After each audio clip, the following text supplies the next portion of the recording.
My name is Tessa Whitaker. I am 29 years old, and this is my true story. This really happened to me, and it completely changed my life. I once trusted someone deeply, but what they did to me was so shocking, so terrifying that I'm still haunted by it. Today I want you to know how betrayal can come from the people you love the most. What started as something small soon turned into a nightmare.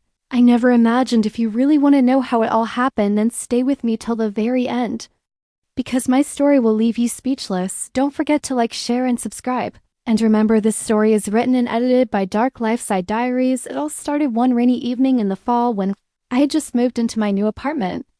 I was excited for a fresh start, a new job, new city, and hopefully a new life away from the painful memories of my last relationship. The apartment was on the third floor of an old brick building, the kind with creaky hallways and heavy doors that always seemed to echo when you shut them. It wasn't fancy, but it felt like freedom, at least that's what I thought. I noticed him the very first night.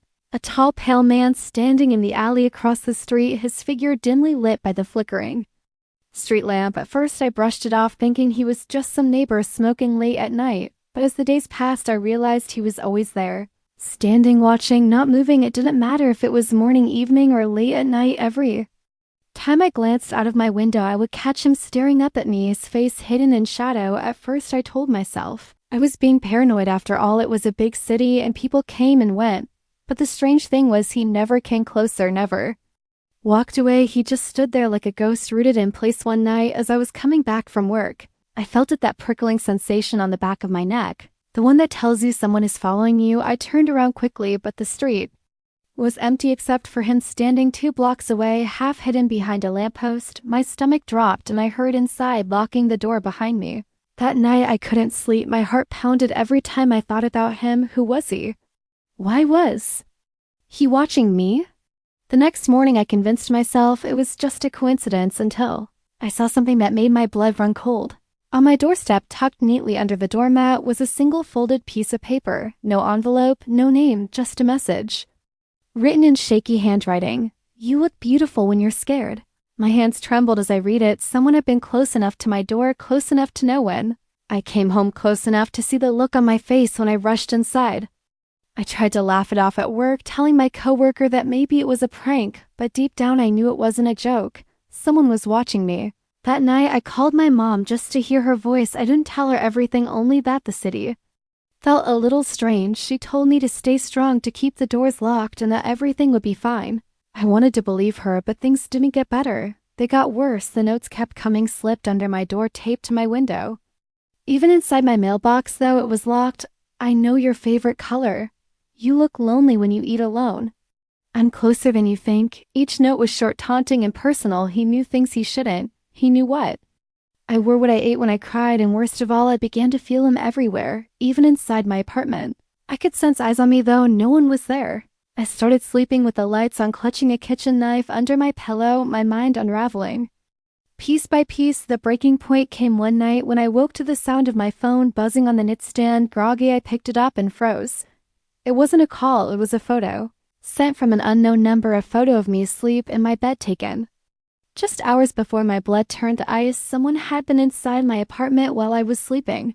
Someone had stood over me close enough to capture that moment, and I hadn't even stirred. I wanted to scream, but no sound came out. My entire body shook as I scrambled out of bed and checked every lock, every window, every corner of the room, but there was nothing, no sign of forced entry, no clue of how they had gotten in that night. I sat in the corner of my room, knife in hand, too terrified to close my eyes. For the first time in my life, I truly understood what it meant to feel hunted. The man outside wasn't just watching anymore. He was inside my world, inside my life, inside my nightmares, and I knew deep down that this was only the beginning. The morning after receiving that photo, I sat frozen on my couch, staring at the walls like they might answer me. My body was exhausted, but my mind was racing with fear. Whoever had broken into my apartment knew everything about me, my routine, my habits, even how I looked when I slept. The city that once felt alive and exciting now felt like a giant trap. I couldn't even walk outside without feeling like invisible hands were reaching for me. When I went to work, my coworkers noticed how pale I looked. They asked if I was sick, but I couldn't tell them the truth. How do you explain to someone that you're being hunted by a man you can't even fully describe? I had only seen his outline under that flickering streetlight to them. It would sound like paranoia. To me, it was survival. That week, things escalated in ways I couldn't have imagined. It began with small sounds in the night, the faint scrape of metal against my lock, the creak of floorboards in the living room when I knew no one else should be there, the whisper of movement outside my window on the fire escape, each time I would grab my knife and creep through the apartment, my heart pounding so loud I thought it would burst, but every time I found nothing.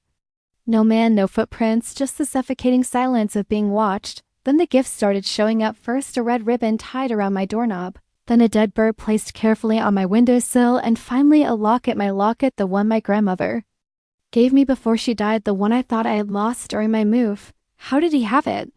How long had he been inside my apartment, taking pieces of me without me noticing? One night I couldn't take it anymore. I stormed down to the alley where he always stood. My voice shook as I screamed into the darkness. What do you want from me? My words echoed against the brick walls, but no answer came.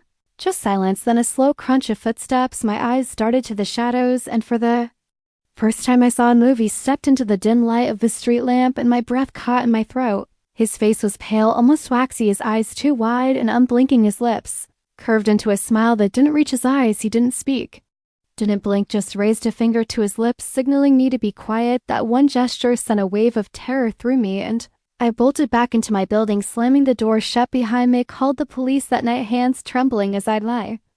Explained everything, the notes, the gifts, the photo. An officer came to check my apartment, but after finding nothing, he gave me the same line I had heard before. We'll keep an eye out, but unless he actually harms you, there's not much we can do. His words crushed me. I wasn't safe. No one was going to protect me. I was on my own. From that point on, I began to unravel. I stopped sleeping, I stopped eating, I couldn't focus on anything but survival. Every shadow looked like him, every knock at the door sent me into a panic. I nailed my windows shut, added extra locks to my door, even pushed furniture in front of it at night. But no matter what I did, the notes still appeared, slipped under my pillow, taped inside my bathroom mirror, carved faintly into the wood of my kitchen table. He wasn't just close, he was already inside my life, closer than I could bear. One evening, after days of paranoia, I decided to set a trap. I left my lights off and pretended to sleep, lying still in bed with my phone in my hand. Hours passed. Just as my eyes began to flutter closed, I heard the faint click of my lock turning, followed by the slow creak of the door. My breath froze in my chest. He was inside. I forced myself to stay still, every muscle screaming to move, to run, but I knew if I moved too soon, I'd lose my chance. The floorboards groaned softly under his weight as he entered my room. I could feel him standing there watching me, breathing slowly, the smell of damp earth and something rotten filled my nose. Shaking, I turned my phone toward him and snapped a photo with the flash on. The bright light illuminated his face for one horrifying second, pale skin, stretched too, tight eyes like black pits, mouth twisted in a grin so unnatural it didn't look human. He hissed a sound that made my blood curdle and darted out of the room with inhuman speed. My body went numb, the phone slipped from my hand, and for the first time I realized the man I thought was a stalker might not be a man at all. That night, I didn't just feel fear, I felt the truth clawing its way into my mind. Whatever was tormenting me wasn't just a stranger, it wasn't human, and it wasn't going to stop until I was completely his. I didn't sleep at all after that night. I sat in the corner of my bedroom with every light on, gripping the knife so tightly my hand went numb. That photo I had taken burned in my mind like a brand. His face, if you could call it, that didn't belong to a person. The skin was wrong, stretched too tightly over bone, and his eyes, they were bottomless, like I was staring into a hole that could swallow me whole. The police wouldn't believe me, no one would, but I had proof now. I kept staring at the photo on my phone, but every time I blinked, it seemed to change. His grin grew wider, his head tilted closer, his hand stretching toward me like he was reaching through the screen.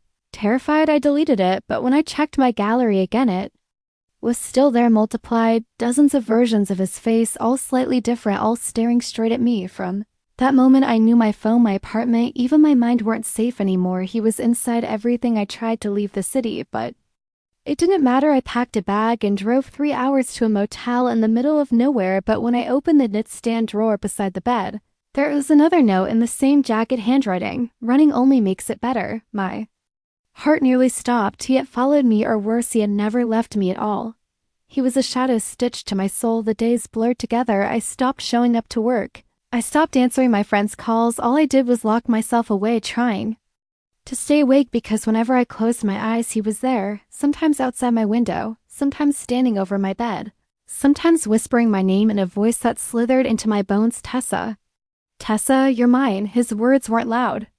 They were soft, almost tender, and that's what made them horrifying. He didn't sound like a monster. He sounded like a lover. One night, I decided I had to fight back. I set up cameras all over my apartment, determined to capture proof of what was happening to me. I stayed up watching the live feed on my laptop, waiting. Hours passed. Just as my eyelids started to close, I heard the low groan of my bedroom door. I snapped awake, staring at the screen, and there he was, on the footage. His body was long, too long, his limbs stretching unnaturally as he crawled into the room. His face was blurred as if the camera couldn't fully capture it, but his eyes glowed faintly, reflecting the light like a predator. My heart slammed against my ribs as I watched his shadow move toward my bed. Then the feed glitched, static filling the screen, and when it cleared, he was gone. The bed was empty, the room was empty, but I felt breath on the back of my neck. I spun around, knife raised, but the room was still empty, cold, silent. My laptop screen flickered again, and this time it showed me not the live feed, but me sitting at my desk staring at the camera.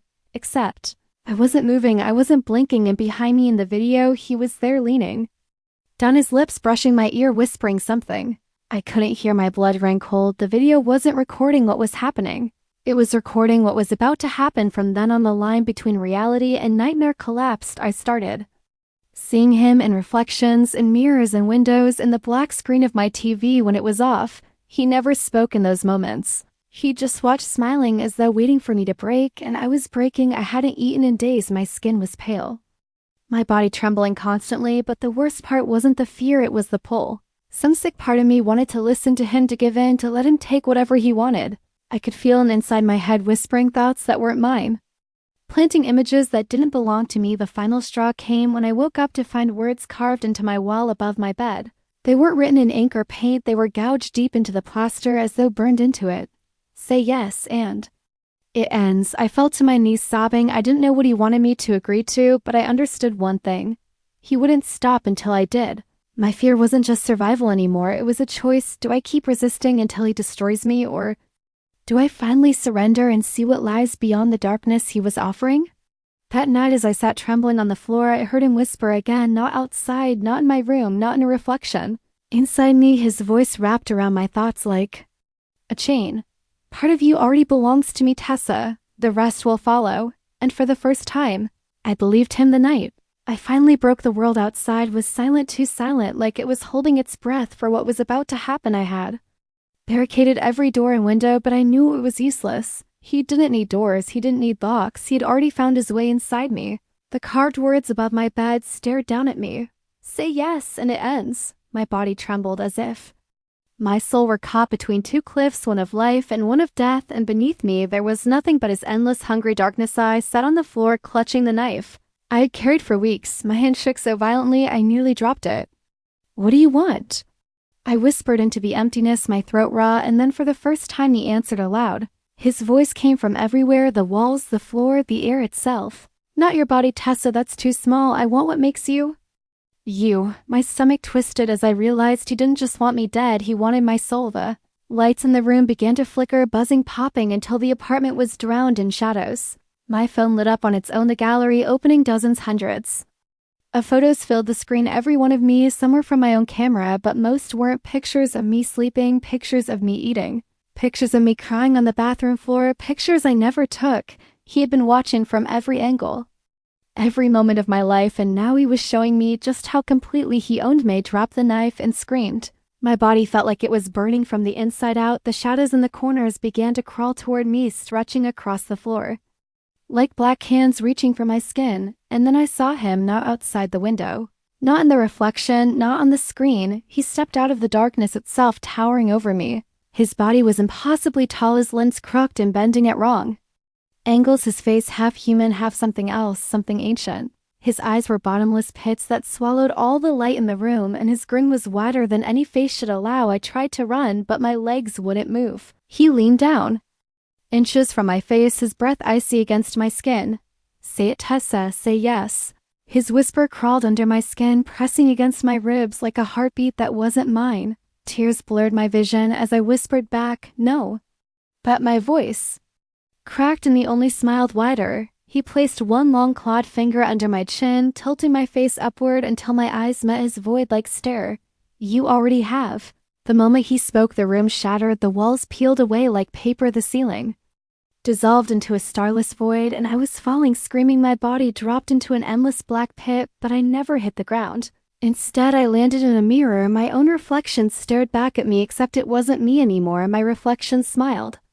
When I didn't tilt its head when I stood still, it moved on its own closer, pressing its palms against the glass until cracks splintered across its surface.